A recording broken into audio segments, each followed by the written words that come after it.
Praise the lord, హల్లెలూయా. ప్రభునందు మిక్కిలి ప్రియమైన వారలారా, మరి పరిశుద్ధాత్మ కార్యంలో అని మా ప్రోగ్రాంను వీక్షిస్తున్న ప్రియులారా, ప్రభువైన యేసుక్రీస్తు శక్తిగల నామంలో మీ అందరికీ నా హృదయపూర్వక వందనాలు. మరి ఈనాటి వాక్యదాన సందేశంలో మరి గడిచిన వారాల్లో మరి పరిశుద్ధాత్మ దేవుడు సంఘానికి అనుగ్రహించే ఆత్మవరాల గురించి తెలుసుకుంటున్నాం.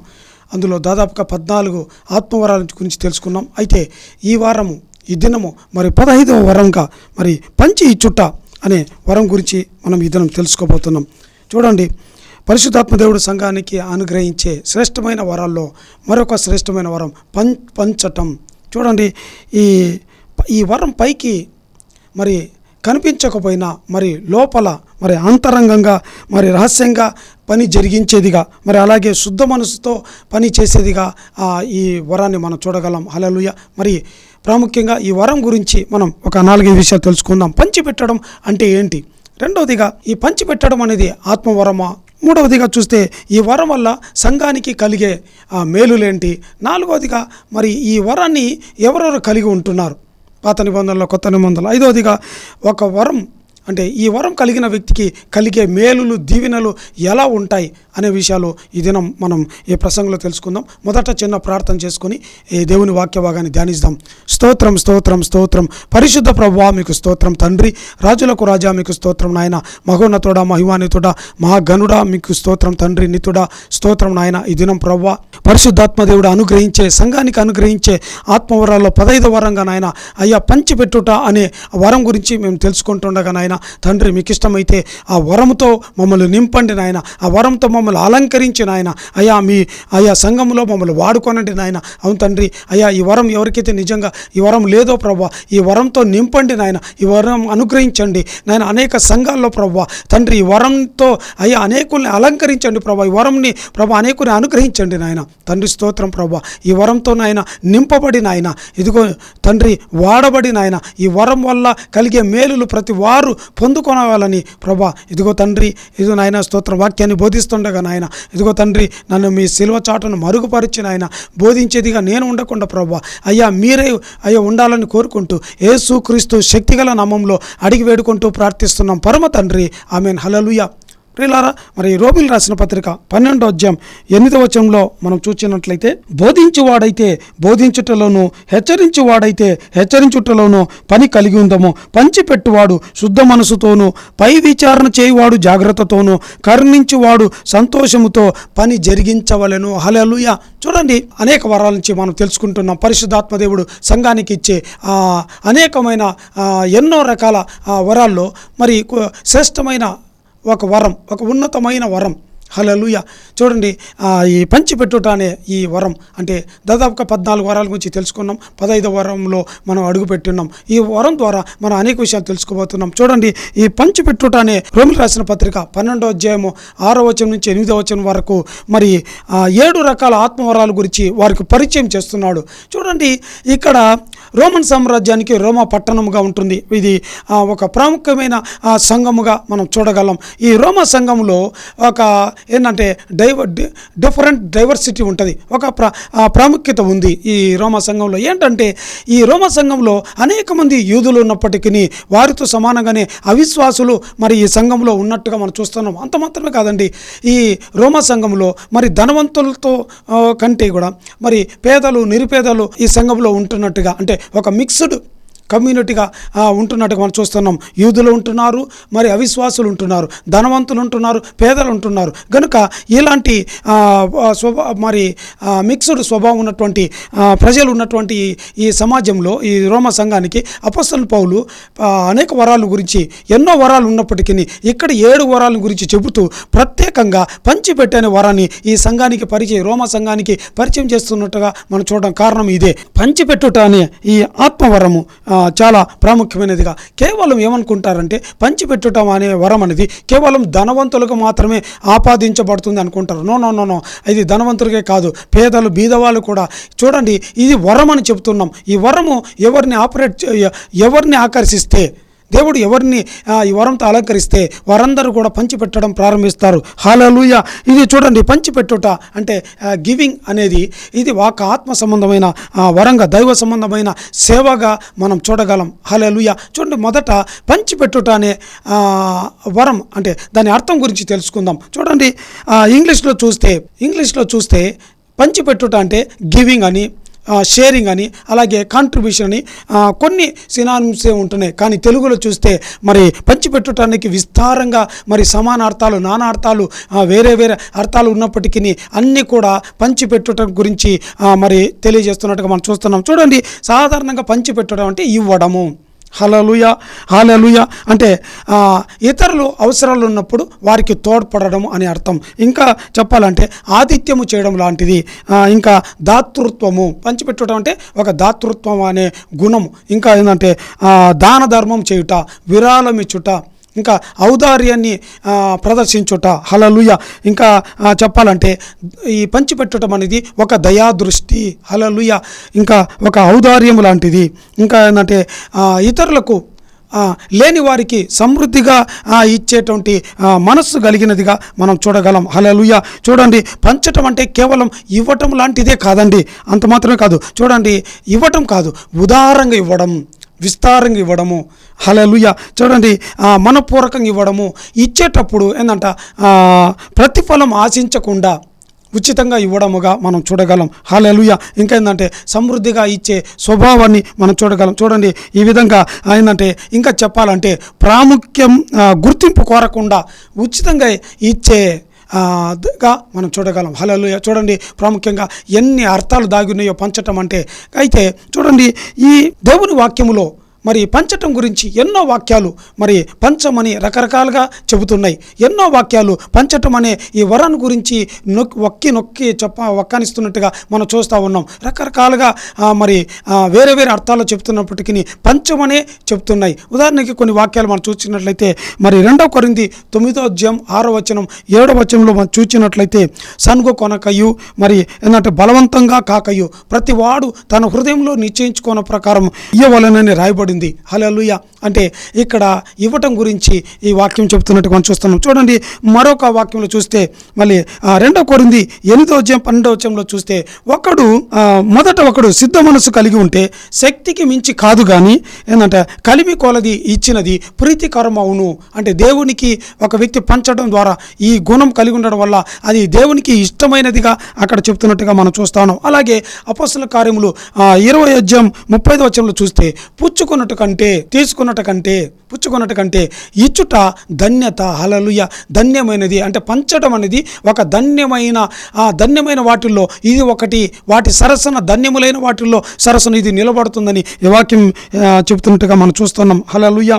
చూడండి, అలాగే 1 పేతురు 4:9 ఏం రాయబడి అంటే సనుకు కొనకుండా ఒకరికొకడు ఆతిథ్యం చేయిచూ ఉండవలెను. చూడండి, ఇతరులకి ఆతిథ్యం చేయాలంట. హల్లెలూయా. అంటే ధనవంతులకని కాదు, లేని పేదలకి వారికి అతిథి మర్యాద సర్కాలు చేయాలని అక్కడ చెప్తున్నట్టుగా మనం చూస్తున్నాం. అయితే చూడండి, మరి ప్రాముఖ్యంగా మరి కొన్ని వచనాలు అయితే ఈ ఒకవేళ నువ్వు ఈ పంచడం నువ్వు ప్రారంభిస్తే, నువ్వు పంచడం ఈ పంచే గుణం నువ్వు కలిగి ఉన్నప్పుడు, నీకు అవసరమైనప్పుడు, నీవు ఆపదలో ఉన్నప్పుడు నీకు ఇతరులు నీకు ఇవ్వడం ప్రారంభిస్తారని కొన్ని వాక్యాలు చెప్తున్నట్టుగా. అలాగే పంచటం గురించి ప్రభువైన యేసుక్రీస్తు వారు 2 ఉపమానాలు, ప్రత్యేకమైన 2 ఉపమానాల గురించి పరిచయం చేస్తున్నట్టుగా మనం చూస్తున్నాం. చూడండి, ఈ 2 ఉపమానాల గురించి అర్థం కావాలంటే మొదట ఒక 3 వాక్యాలు చదువుకుందాం. ఏంటంటే సామెతల గ్రంథము 11:25 ఏం రాయబడిందంటే ఔదార్యము గలవారు పుష్టి నొందెదరు.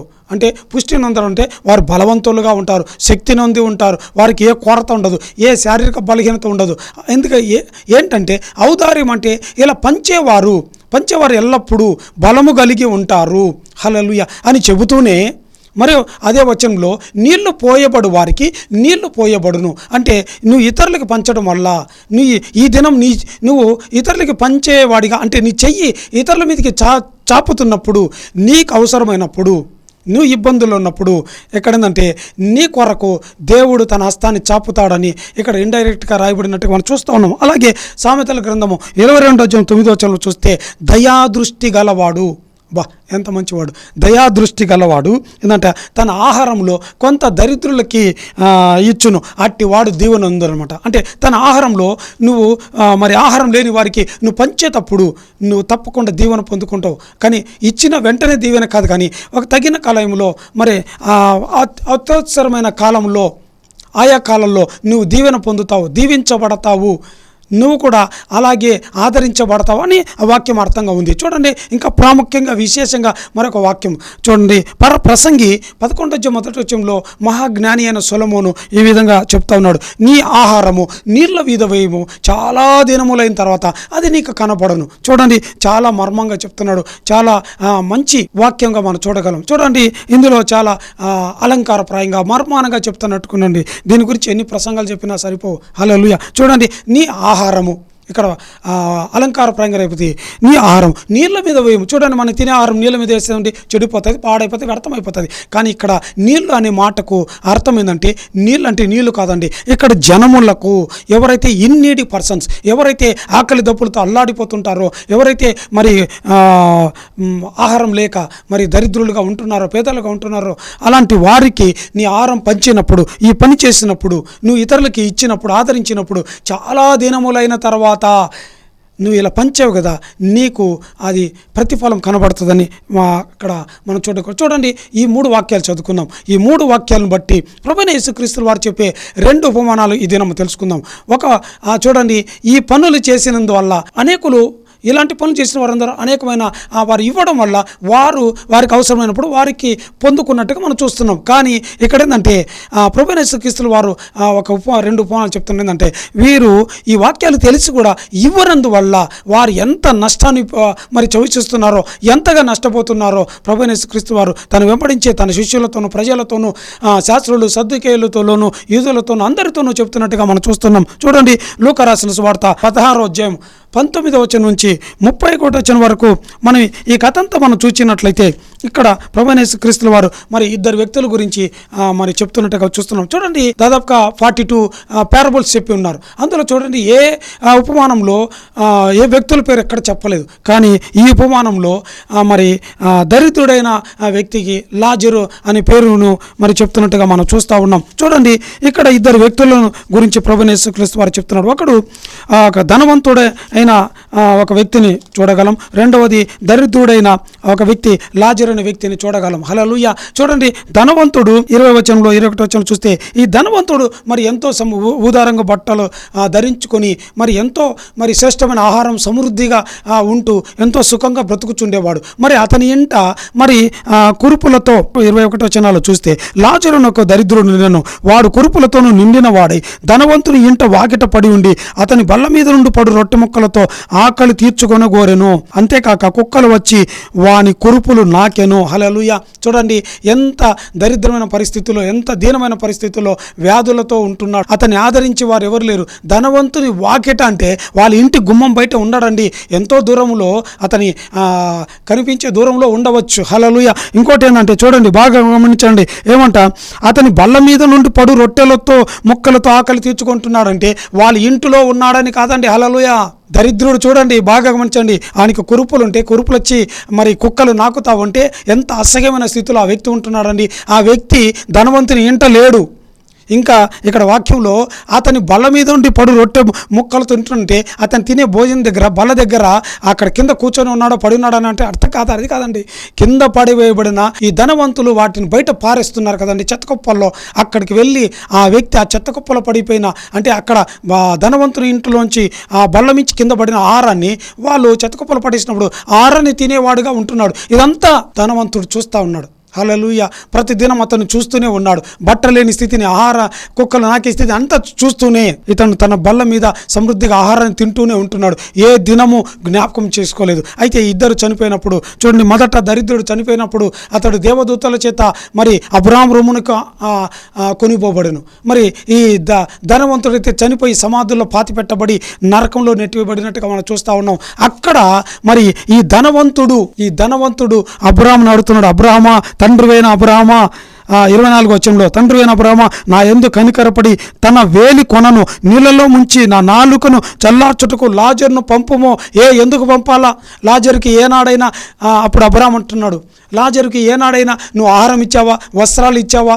ఇందాక మనం చదువుకున్నాం కదండి, సామెతలు 11:25లో నీళ్లు పోయబడి వారికి నీళ్లు పోయబడతాయి కదా. నువ్వు ఏనాడైనా ఒక గ్లాస్ మంచినీళ్ళు ఇచ్చావా? అతనికి ఇవ్వలేదు కదా. హల్లెలూయా. ఇప్పుడు ఏమడుగుతున్నావు? అతని వేలు కొనను గ్లాసులో ముంచితే, అంటే ఒక డ్రాప్, నాకు ఒక్క డ్రాప్ నీళ్ళు ఇవ్వడానికి అతని పరలోకంలోంచి నేనున్న నరకంలోకి అతన్ని పంపించు. నీకు దాసుడా? No no no no no నువ్వు అడిగేది ఏది కూడా వీలు పడదు. నువ్వు మరి ఏ రోజు కూడా సామెతలు 11:25 ప్రకారం నువ్వు చేయలేదు. అలాగే సామెతలు 22:9 ప్రకారం నీకున్న ఆహారంలో ఏనాడు కూడా అతనికి తీసి శ్రేష్టమైన ఆహారం, సమృద్ధమైన నువ్వు అతని కడుపు నిండగా ఇవ్వలేదు. వస్త్రంలో ఏది ఇవ్వలేదు. ప్రసంగి 11:1 నీ ఆహారం నీళ్ళ విధమేమన్నట్టుగా నీ ఆహారం ఎవరికి నువ్వు పంచలేదు గనుక నీకు ఏవి కూడా దొరకవని చెబుతున్నట్టుగా మనం చూస్తున్నాం. చూడండి, ఆ 3 వచనాలు చదువుకున్నాం కదా. ఏంటంటే అతను నెరవేర్చినందువల్ల ఇప్పుడు ఇతనికి ఆపదలో పడ్డాడనమాట. నీ ఆహారం నీళ్ళ విధవేమో, చాలా దినములైన తర్వాత నీకు కనబడను. ఇప్పుడు ఇతనికి ఆహారం నీళ్ళ మీద వేయలేకపోయాడు, అందుకే ఇతనికి ఏమి దొరకకుండా ఉంటుంది. హల్లెలూయా. అలాగే ప్రభువైన యేసుక్రీస్తుల వారు మరి ఇంకొక ఉపమానాన్ని చెప్తున్నట్టుగా మనం చూస్తూ ఉన్నాం. చూడండి, ఒక యవనస్తుడు, అంటే ఒక ధనవంతుడు, ఒక ధర్మశాస్త్ర ఉపదేశకుడు మరి ప్రభువైన యేసుక్రీస్తుల వారు ఒక మార్గం గుండా వెళ్తుండగా సద్బోధకుడా నిత్య జీవం పొందాలంటే నేనేమి చేయాలని అతడు అడుగుతున్నట్టుగా మనం చూస్తున్నాం. చూడండి, మరి ఈ ఉపమానము మరి బైబిల్లో 3 చోట్ల, అంటే మత్తయి రాసిన సువార్త 19:16 అలాగే మార్కు రాసిన సువార్త 10:17 లూకా రాసిన సువార్త మరి 18:18 మనం చూడగలం. హల్లెలూయా. అయితే మనము మత్తయి రాసిన సువార్త 19 మనం ఉదాహరణ తీసుకుందాం. ఇక్కడ ఈ యవనస్తుడు, ఈ ధనవంతుడు ప్రభువైన యేసుక్రీస్తు వెళ్తుండగా ఆయనకు అడ్డుపడి మోకాళ్ళుని సద్బోధకుడా నిత్య జీవం పొందాలంటే నేను ఏ మంచి కార్యము చేయాలి? హల్లెలూయా.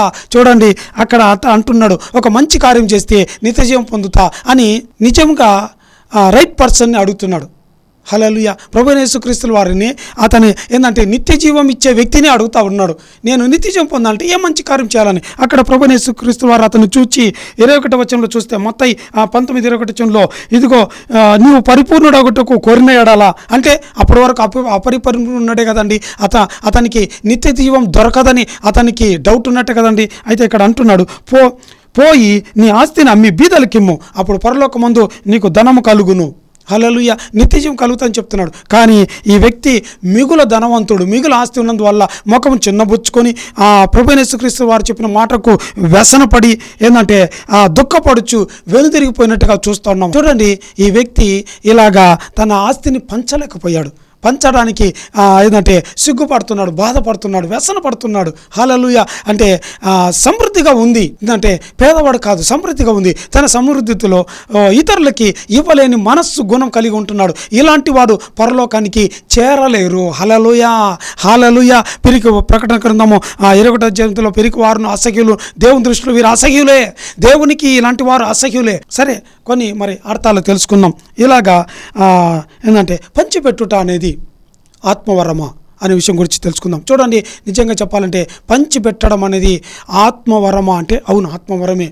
సాధారణంగా ఏంటంటే ఈ వరం పొందితే కానీ ఇతరులకి చేతులు చాడడానికి మన చేతులు ముందుకు సాగవండి. హల్లెలూయా. ముందుకు చాపబడవు. ఈ వరం ఉంటే తప్ప మీరు ఎవరికి సాయం చేయలేరు. ఒకవేళ నేను అనేకులకు సాయం చేస్తున్నట్టే, అవును నువ్వు సాయం చేస్తున్నావంటే నువ్వు ఈ వరంతో నింపబడి ఉన్నట్టే, ఈ వరం నీలో ఉన్నట్టే, పరిశుద్ధాత్మ దేవుడు ఈ వరాన్ని నీకు ఇచ్చినట్టే. హల్లెలూయా. చూడండి, అనేక పరిశుద్ధాత్మ వరాల్లో రకరకాల వరం ఉంటున్నాయి. కొన్ని వరాలు అయితే కనిపించే వరాలు, అందమైన వరాలు, కనిపించని వరాలు, రహస్య వరాలు అలా ఉంటున్నాయి. అలా కనిపించని వరాల్లో ఇతరులకు పరిచర్య చేయడము కనిపించదు, ఎవరు కనిపించదు. అలాగే నువ్వు ఇతరులకు సాయం చేస్తున్నప్పుడు అది కనిపించదు. ఓ జక్లో రెమ శరబందర రివిక రౌదన లెవెషల. ఇప్పుడు మీరే చెప్తారు, ఈ అన్న పరిశుద్ధాత్మ చేత నింపబడ్డాడు, అన్య భాషలో అనే వరంతో నింపబడ్డాడు, కనిపిస్తున్నాయి. ఒకవేళ ఎవరన్నా దయ్యాలు వెళ్ళగొడుతున్నా ఈ అన్న దయ్యాలు వెళ్ళగొట్టే వరంతో నింపబడ్డాడని కనిపిస్తుంది. ఒకవేళ స్వస్థపరుస్తున్నా అంటే ఈ అన్నకు ఆ వరం ఇచ్చిందని కనిపిస్తుంది. కానీ నువ్వు ఇతరులకి సహాయం చేస్తున్నావంటే అది కనిపించే వరం కాదండి. హల్లెలూయా. ఒక అదృశ్యమైన శక్తిగా ఉంటుంది. హల్లెలూయా. చూడండి, కేవలం పరిశుద్ధాత్మ వరం పొందితే తప్ప మనం సహాయం చేయలేము. చూడండి, ఇక్కడ ఇద్దరు ధనవంతులు, సమృద్ధిగా ఉన్నవారు ఏంటంటే కేవలము వారు ఒక దరిద్రుడికి ఆహారం ఇచ్చిన మాత్రాన ఇతని ఆస్తి అంతా కరిగిపోదండి. హల్లెలూయా. కానీ ఇవ్వలేకపోతున్నారు. కారణం ఏంటంటే వీరిలో ఆ వరం లేదు. లేనందువల్ల ఆ గుణము వీరిలో ఉండడం లేదు. ఎందుకంటే సాయం చేయాలంటే దరిద్రులను చూస్తే వీరికి అసహ్యం పడుతూ ఉంది. అదే ఈ వరం ఉంటే దరిద్రులను చూడగానే ప్రేమించడం, కరుణ చూపడం, ఉప్పొంగడం ప్రారంభమవుతారు. హల్లెలూయా. ఒకవేళ ఈ దినం నువ్వు పేదలను చూసినప్పుడు నీకు హృదయంలో ఆ కరుణ కలుగుతూ ఉందంటే, జాలి కలుగుతుందంటే, ఇవ్వాలని తపన పడుతున్నావంటే ఈ నిశ్చయముగా ఈ వరంతో నీవు నింపబడినట్టే. ఆమేన్. హల్లెలూయా. హల్లెలూయా. నిజంగా నీకు అలాంటి మనస్సు నీ హృదయంలో ఉప్పొంగుతుందంటే, పేదలు చూసినప్పుడు ఇవ్వాలని నువ్వు ఆరాట పడుతున్నావంటే, ఉండలేకపోతున్నావంటే, నీ కాళ్ళు జారిపోతున్నాయంటే ఈ వరంతో నేను నింపబడినట్టే అన్న. హల్లెలూయా. మంచి ధన్యతకరమైన వరాన్ని నువ్వు పొందినట్టే. హల్లెలూయా. హల్లెలూయా. గనుక ఎప్పుడు ఇచ్చేవాడిగానే ఉండు. చూడండి, ఇక్కడ పరిశుద్ధాత్మ వరము అని వంచుట అనేది పరిశుద్ధాత్మ వరంగా చెప్పవచ్చు. సంఘం అవసరాలు తీర్చడానికి, ఏంటంటే దేవుని మహిమపరచడానికి ఇది వరం ఇవ్వబడినట్టుగా, అనుగ్రహించబడినట్టుగా మనం చూస్తూ ఉన్నాం. చూడండి, ఈ వరం పొందిన వాళ్ళు ఏంటంటే తమ దగ్గర ఎంత ఉన్నదని ఆలోచించరు, కానీ ఎలా ఇవ్వాలని వీళ్ళు తపన పడుతూ ఉంటారు. వీళ్ళ హృదయం ఏంటంటే ప్రేరేపించబడుతూ ఉంటుంది. ఉదారంగా ధారాళంగా ఇవ్వడానికి, ముందుకు వీళ్ళు రావడానికి ప్రయత్నం చేస్తూ ఉంటారు. అవసరాలతో ఉన్నవారిని, అవసరంలో ఇబ్బందుల్లో కష్టాలు ఉన్నవారిని చూచి వీరేం చేస్తారంటే వారి పట్ల లోతైన కరుణ అనే అనుభూతిని పొందడం ప్రారంభిస్తుంటారు. హల్లెలూయా. చూడండి, మరి 2 కొరింథీ 8వ అధ్యాయం 1వ వచనంలో 3వ వచనం నుంచి 3వ వచనం చూస్తే అపోస్తలుడైన పౌలు మాసిడోనియా సంఘంలోని ప్రజలను చూచి, ఈ సంఘంలోని ప్రజలు ఈ వరముతో నింపబడ్డారు. ఏంటంటే చూడండి, ఇందాక మనం చెప్పాం కదండి, ఈ పంచుట అనే ఆత్మవరం కేవలం ధనవంతులకే వస్తుంది అని అనుకుంటుంటారు. నో, ధనవంతులు కాదు, పేదలు ఎవరికైనా సరే పరిశుద్ధాత్మ దేవుడు ఎవరిని ఈ వరంతో నింపుతాడో వారందరూ ఉదారంగా పంచడం ప్రారంభిస్తారు. ఈ అపోస్తలుడైన పౌలు 2 కొరింథీ 8వ అధ్యాయంలో మాసిడోనియా సంఘంలోని ప్రజలు చాలా పేదలు, నిరుపేదలు ఉన్నప్పటికీ వారు ఏం చేస్తారంటే తమ కలిమిలో, లేమిలో నుంచి పరిశుద్ధుల అవసరాలు పంచుతూ వారికి సాయం చేస్తూ ఉన్నట్టుగా, మరి వారు సాయం చేసిన విధానం బట్టి అపోస్తలుడైన పౌలు మరి వారిని బట్టి సాక్ష్యం ఇస్తున్నట్టుగా చూస్తున్నాం. అలాగే చూస్తే చూడండి, ప్రభువైన యేసుక్రీస్తు వారు ఒక మీటింగ్లో మరి కానుకపెట్ట దగ్గర ఉన్నప్పుడు ధనవంతులు విస్తారమైన తమకున్న ఆస్తిలో నుంచి, తమకు కలిగిన దాంట్లో నుంచి కొంచెం ఇస్తున్నారు. కానీ ఒక బీద విధవరాలు, ఈ వరం పొందిన బీద విధవరాలు తన దగ్గర ఉన్న సమస్తము 2 కానుకలు ఇచ్చేస్తున్నట్టుగా చూస్తున్నాం. అది ఈ వరం యొక్క శ్రేష్టత. ఆ బీదరాలు సమస్తం ఇచ్చేస్తుంది. హల్లెలూయా. మాసిడోనియా ప్రజలు పేదవారైనప్పటికీ వారు సాయం చేస్తున్నట్టుగా చూస్తున్నాం. కేవలం ధనవంతులే కాదు, బీదలకు కూడా ఈ వరం ఆపరేట్ అవుతూ ఉంటుంది. హల్లెలూయా. కనుక వరం గురించి తెలుసుకున్నాం. ఈ వరం యొక్క ఉద్దేశం ఏంటి? ఈ వరం సంఘంలో దీని యొక్క ప్రాముఖ్యత ఏంటంటే, అవునండి, సంఘానికి దేవుడు అనుగ్రహిస్తున్నాడు. ఈ వరం యొక్క ప్రాముఖ్యత ఎంతగానో ఉంటుంది. ఈ వరం వల్ల సంఘము క్షేమాభివృద్ధి పొందుతుంది. ఈ వరం సంఘంలో ఆపరేట్ అవడం వల్ల, సంఘంలో అనేకులు సంఘానికి పంచడం వల్ల, సంఘానికి ధారాళంగా విరాళాలు ఇవ్వడం వల్ల, సంఘంలో మరి దాతృత్వం, ఔదార్యాన్ని మరి ప్రదర్శించడం వల్ల సంఘము క్షేమాభివృద్ధికి వెళ్తుంది. సంఘములో ఏంటంటే కొత్త పరిచర్యలు స్టార్ట్ చేయడము, ఇంకా ఏంటంటే సంఘము లోపలే కాకుండా సంఘం బయట అవుట్ రీచ్ ప్రోగ్రామ్, అంటే సువార్థికులను పంపించడానికి, అనేక సంఘాలు కట్టబడడానికి వీలవుతుంది. హల్లెలూయా. ఇంకా సంఘంలో మరి ఐక్యతను, ప్రేమను ఇది బలోపేతం చేస్తున్నట్టుగా చూస్తున్నాం. చూడండి, సంఘంలో పంచిపెట్టేవారు ఉండడం వల్ల పేదలు, బీదలు అనేకులు ప్రభువైన యేసుక్రీస్తు వైపు ఆకర్షించడం ప్రారంభమవుతారు. ఇంకా అవిశ్వాసులు కూడా సంఘం వైపు, క్రీస్తు వైపు ఆకర్షించేవారుగా ఉంటారు. హల్లెలూయా. చూడండి, ఒక మాటలు చెప్పాలంటే పంచిపెట్టుట అంటే ఇవ్వడము, ఉదారంగా ఇవ్వడం, ఆ ఔదార్యాన్ని ప్రదర్శించడం అనేది ఒక బాధ్యత కాదండి.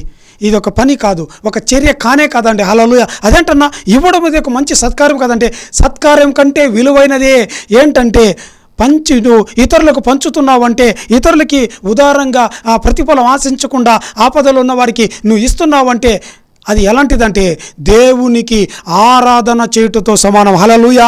దేవునికి ఈ పని నువ్వు చేయడం వల్ల, ఇతరులకు పంచడం వల్ల అది ఎలాంటిదంటే దేవుణ్ణి ఆరాధించడానికి గుర్తుగా ఉంటుంది. దేవుణ్ణి ఆరాధిస్తున్నట్టే. హల్లెలూయా. అది అర్థం కావాలంటే మళ్ళీ ఒక ఉపమానం తెలుసుకుందాం. హల్లెలూయా. చూడండి, యాకోబు రాసిన పత్రిక 1వ అధ్యాయం 27వ వచనంలో నిష్కలంకమైన భక్తి ఏదనగా, అంటే దిక్కులేని పిల్లలని, విధవరాలను వారిని పరామర్శించుటే కదా. అవునండి, ఇతరులను పరామర్శించేటప్పుడు అది నువ్వు వారికి ఈ పని చేసేటప్పుడు దేవుని దృష్టిలో నువ్వు దేవుని దగ్గర ఆరాధన చేస్తున్నట్టే. హల్లెలూయా. దేవుడు ఆరాధన చేసేటప్పుడు వారిని ఆశీర్వదించకుండా మానడు. హల్లెలూయా. చూడండి, ఇంకా సామెతల గ్రంథము 19వ అధ్యాయం 17వ వచనంలో చూస్తే విశేషంగా మరి సొలొమోను చెప్తున్నాడు, బీదలను కనికరించేవాడు యెహోవాకు అప్పిచ్చేవాడంట. దేవుడు ఏంటంటే వాని ఉపకారమునకు ఆయన ప్రతి ఉపకారం చేయును. హల్లెలూయా. చూడండి ఎంత మరి సంఘంలో ఎంత ప్రాముఖ్యమైన ప్రాధాన్యత కలిగినట్టుగా మనం చూస్తున్నాం. సరే, ఈ వరాన్ని మరి ఈ వరాన్ని లేదంటే ఈ మనస్సును కలిగి ఉన్నవారు ఎవరెవరు కలిగి ఉంటున్నారు? పాత నిబంధనలో ఎవరైనా ఈ మనస్సును కలిగి ఉన్నారా? ఈ గుణాన్ని, స్వభావాన్ని కలిగి ఉన్నారా? కొత్త నిబంధనలో ఈ వరాన్ని కలిగి వాడబడ్డారంటే మరి లెక్కలేని మంది ఉంటున్నారు. అయితే పాత నిబంధనలో ఒకరిద్దరిని తెలుసుకుందాం, కొత్త నిబంధనలో ఒకరిద్దరిని తెలుసుకుందాం. చూడండి, ఈ సత్కార్యము, ఈ మంచి పని, ఈ సద్గుణము పాత నిబంధనలు చూస్తే అనేక మంది కలిగి ఉన్నట్టుగా చూస్తున్నాం. ప్రాముఖ్యంగా మరి బోయజు ఈ సత్కార్యం చేసే వ్యక్తిగా, ఆతిథ్యం ఇచ్చే వ్యక్తిగా చూడగలం. విదేశీయురాలైన రూతు గ్రంథం 2వ అధ్యాయం 14వ వచనం 16వ వచనం చూస్తే మరి విదేశీయురాలైన రూతు తన పొలంలో పనిచేస్తున్నప్పుడు మరి ఆమె గురించి తెలుసుకొని ఆమెకి ఏమి ఆటంకపరచకుండా విస్తారంగా ఆమెకు ధాన్యమును సమృద్ధిగా ఆహారం ఇచ్చి పోషించినట్టుగా మనం చూస్తున్నాం. అది అతని దాతృత్వానికి, పంచిపెట్టే మనస్సును, ధర్మ కార్యాన్ని మనం చూడగలం. హల్లెలూయా. కొత్త నిబంధనలో ప్రాముఖ్యంగా విశేషంగా చాలా మంది ఉంటున్నారు. చూడండి, యోహాను రాసిన సువార్త 6వ అధ్యాయం 9వ వచనంలో ప్రభువైన యేసుక్రీస్తు వారు మరి ఒక స్థలంలో ప్రసంగం చెబుతుండగా మరి అక్కడ మరి వేల మంది ఆకలితో కొనినప్పుడు, అక్కడ ఎవరి దగ్గర ఆహారం లేనప్పుడు ఒక చిన్న బాలుడి దగ్గర మరి 5 రొట్టెలు ఉన్నట్టుగా చూస్తున్నాం. చూడండి, ఆ చిన్న పిల్లవాడు కూడా ఈ ఉదారత్వం చూడండి. ఇంతవరకు పెద్దవాళ్ళని చూసాం, కానీ ఇక్కడ చిన్న బాలుడు తన ఉదారత్వాన్ని చాటుకుంటున్నాడు, ఔదారాన్ని, దాతృత్వాన్ని చేసుకుంటున్నాడు. తన దగ్గర ఉన్న 5 రొట్టెలు ఇచ్చేస్తున్నాడు. హల్లెలూయా. చూడండి, ఇవ్వటం వల్ల ఎంత అద్భుతం జరుగుతుందో. 5 రొట్టెలు 5,000 మందికి పంచినట్టుగా చూస్తున్నాం. మరొక చోట 7 రొట్టెలతో మరి 4,000 మందికి పంచుతున్నట్టుగా మనం చూస్తూ ఉన్నాం. హల్లెలూయా.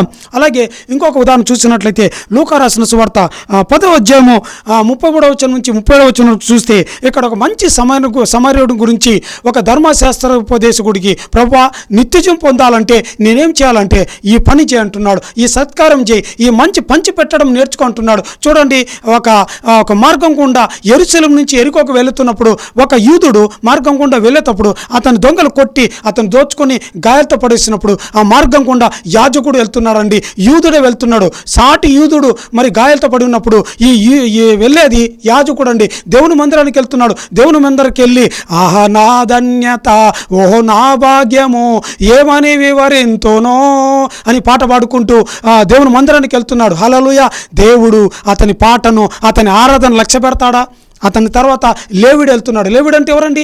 ప్రత్యక్ష గుడారంలో దేవుని మందిరంలో యాజకులుగా మరి ప్రత్యేకమైన పనులు చేయడానికి నియమించబడిన వారు. ఈ లేవీడు కూడా తోటి యూదుడు గాయపడినప్పుడు అతన్ని చూస్తూ, అతన్ని దాటుకుంటూ ఆహా నా ధన్యత, ఓహో నా భాగ్యము, నీ మందిరంలో పరిచయం చేయుటకు భాగ్యం ఇచ్చావే అని పాట పాడుకుంటూ వెళ్తా ఉన్నాడు. దేవుడు ఆ పాటను, అతన్ని చేసే పరిచర్యను, అతని సేవను, అతని ఆరాధనను దేవుడు లక్ష్య పెడతాడా? నో, లక్ష్య పెట్టాడు. కానీ ఆ మార్గం గుండా వెళ్తున్న సమరయుడు అంటే యూదులకు బద్ధ శత్రువు. చూడండి, సమరయుల్ని తక్కువగా చూసేవాళ్ళు. యూదులకి యెరూషలేము దేవుని పవిత్ర స్థలంగా ఉంటే మరి సమరయులకు గెరారిజీం అనే పర్వతము పవిత్ర స్థలంగా ఉండేది. ఈ యూదులకి సమరయులకి బద్ధ శత్రుత్వము. యూదులు సమరయుల్ని హీనంగా చూసేవారు. సమరయ శ్రీ ప్రభువైన యేసుక్రీస్తు వారితో యోహాను రాసిన సువార్త 4వ అధ్యాయంలో యూదులు సమరయులతో స్నేహం చేయట కద్దు కదా, మరి సంగత్యం చేయరు కదా, నువ్వెందుకు నన్ను నీళ్ళు ఇమ్మని అడుగుతున్నావని. చూడండి, ఇక్కడ ఈ సమరయుడు ఆ పేదవాడిని, యూదుని ఏంటంటే శత్రుత్వాన్ని పక్కన పెట్టి ఆదరిస్తున్నట్టుగా మనం చూస్తూ ఉన్నాం. ఇదిగో చూడండి, ఇలా పంచి పెట్టడం గారిని బైబిల్లో ఎంతమంది చూస్తున్నాం. అలాగే అపొస్తలుల కార్యం 9:36 చూస్తే మరి తబిత, దోర్కా అనే ఆ స్త్రీ మరి ధర్మకార్యాలు చేసినట్టుగా, మరి అపొస్తలుల కార్యములు 10వ అధ్యాయం 2వ వచనం చూస్తే కొర్నేలి ప్రజలకు బహు ధర్మం చేసినట్టుగా మనం చూస్తున్నాం. ఈ ధర్మ కార్యాలే వీరిని బ్రతికిస్తున్నట్టుగా మనం చూస్తూ ఉన్నాం. చూడండి, గనుక ఇలాగా నువ్వు పంచి పెట్టే ఇచ్చే మనస్సు, దాతృత్వాన్ని నువ్వు కలిగి ఉండాలని పరిశుద్ధాత్మ దేవుడు ఈ ప్రసంగ రీతిగా నేను కోరుతున్నాడు. దయచేసి నాతో కూడా ఏకవించి ప్రార్థన చేయి. దేవుణ్ణి ఈ వరం కావాలని అడుగు. Thank you lord. Jammu Rica రవ శరందర రిబి గలౌసల ఒలమ రవ షరిగ్రాతున సర ఏబత్ రౌదనరి కరంజతుర్యాలవ ఏలమ శర్యాబురా కొరతల ఏలవ శర్యాంతురరి కలద. తండ్రి స్తోత్రం నాయన. అయ్యా పంచిపెట్టడం అనే అయ్యా ఒక ప్రశస్తమైన వరం గురించి మాకు తెలియజేశారు ప్రభా. అవునయ్యా, మేము ఎల్లప్పుడూ నాయన ఇతరులకు చెయ్యి చాచేవారిగా పంచిపెట్టేవారిగా ఉండాలని నాయన ఈ వరంతో మమ్మల్ని నింపండి నాయన. ఈ వరం ఇచ్చి మేము వెళ్ళే సంఘంలో అయ్యా మేము వాడబడేవారిగా ఉండాలని నాయన, మీ కృపకు పాత్రలుగా వాడబడేవారిగా ఉండాలని ప్రభా. దేవ ఈ వరంతో అభిషేకించి నాయన అయ్యా పరలోకంలో నాయన వారికి నిత్య జీవము ధనము నాయన కలుగునట్లుగా సాయం చేయనుకుంటూ యేసుక్రీస్తు శక్తిగల నామంలో అడిగి వేడుకుంటూ ప్రార్థిస్తున్నాం పరమ తండ్రి. Amen. Hallelujah. Praise the lord.